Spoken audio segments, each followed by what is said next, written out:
சென்னை தியாகராய நகர் உஸ்மான் ரோட்ல இருக்கிற 7 அடுக்குமாடி ஸ்ரீகுமரன் தங்க மாளிகை இந்த ஒரு பில்டிங்ல இருந்து காலையில 5:45 இருந்து கரும்புகை வெளியேறிட்டு இருக்குன்னு சொல்லி அக்கம் பக்கத்துல இருக்கிறவங்க ஃபயர் டிபார்ட்மெண்ட்டுக்கு தகவல் கொடுத்திருக்காங்க சார். அவங்க சம்பவ இடத்துக்கு இருக்கிற லேட்டஸ்ட் எக்யூப்மெண்ட்ஸ் எல்லாத்தையுமே யூஸ் பண்ணி புகையை வெளியேற்றிட்டு இருக்காங்க. ஆனா எங்கிருந்து இந்த புகை வருது அப்படின்றத கண்டுபிடிக்க முடியாததுனால தற்போதைக்கு அந்த பகுதியை ஆபத்தான பகுதின்னு சொல்லி போலீஸ்காரங்க அறிவிச்சிருக்காங்க சார். இன்னும் முக்கியமான ஒரு விஷயம் என்னன்னா, கிட்டத்தட்ட 5 மணி நேரமா இந்த தீ இதே மாதிரி எரிஞ்சுக்கிட்டு இருக்கு. காலைல 5:45 ஆரம்பிச்சது இப்ப வரைக்கும் எரிஞ்சுக்கிட்டு இருக்கு. ஸோ அந்த 7 மாடி கட்டடத்தோட உறுதி எப்படி இருக்குன்றது தெரியாதனால அந்த மொத்த பகுதியுமே பிளாக் பண்ணி இந்த பக்கம் யாரும் வர வேண்டாம்னு சொல்லி டிராபிக்கையும் டைவர்ட் பண்ணிட்டு இருக்காங்க. அதுவும் இல்லாம இப்பயும் தீயணைப்பு படை வீரர்கள் அந்த தீயை அணைக்கிறதுக்காக போராடிட்டு இருக்காங்க சார். இந்த ஒரு தீ விபத்துல கடையில இருந்த பல லட்சம் மதிப்புள்ள பொருட்கள் சேதமடைஞ்சிருக்கும் அப்படின்னு சொல்லப்படுது. இதுக்கான காரணம் இது வரைக்கும் தெரியவும் இல்லை. அதை அணைக்கிறதுக்கான வழியும் தெரியாம திண்டாடிட்டு இருக்காங்க அப்படின்னு தான் சார் சொல்லணும்.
உலகமெங்கும் பரவி இருக்கும் தமிழ் நெஞ்சங்களே, உங்கள் பகுதிகளில் நடக்கும் நிகழ்வுகள், போராட்டங்கள், பிரச்சனைகள், அதிகாரிகளின் அலட்சியத்தால் புறக்கணிக்கப்பட்டுள்ள திட்டங்கள், லஞ்ச புகார்கள் மற்றும் சமூக அவலங்களை இந்த உலகிற்கு வெளிச்சம் போட்டு காட்ட விரும்புகிறீர்களா?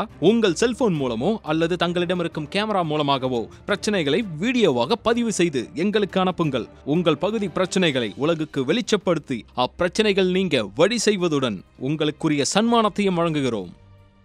பேட்டில் சொல்லியிருந்தேன், நீங்கள் ரஜினி சார் கட்சி ஆரம்பித்தா நீங்கள் போவீங்களா அப்படின்னு கேட்டாங்க. அதுக்கு நான் அழகாக ஒரு வார்த்தை சொன்னேன். என்னென்னா, நான் யாரையும் விமர்சனம் பண்ணி பழகாதனால, இந்த திட்டங்களை பற்றி மட்டும் சொன்னதுனால, மக்களுக்காக யார் நல்ல திட்டங்கள் போட்டு யார் நல்லா செயல்படுத்தினாலும் கண்டிப்பாக அதை போய் எடுத்து மக்கள்கிட்ட சொல்ல ஒரு ரெப்ரசன்டேட்டிவாக தான் நான் இருக்கேன். அதனால் யார் நல்லது பண்ணாலும் அவங்க கூட போய் சேர்றதில்ல, அவங்க கூட அவங்களுக்கு ஆதரவாக அவங்க போட்ட திட்டங்களை சொல்கிறதுல தவறில்லை அப்படிங்கிறது என்னோட கணிப்பு.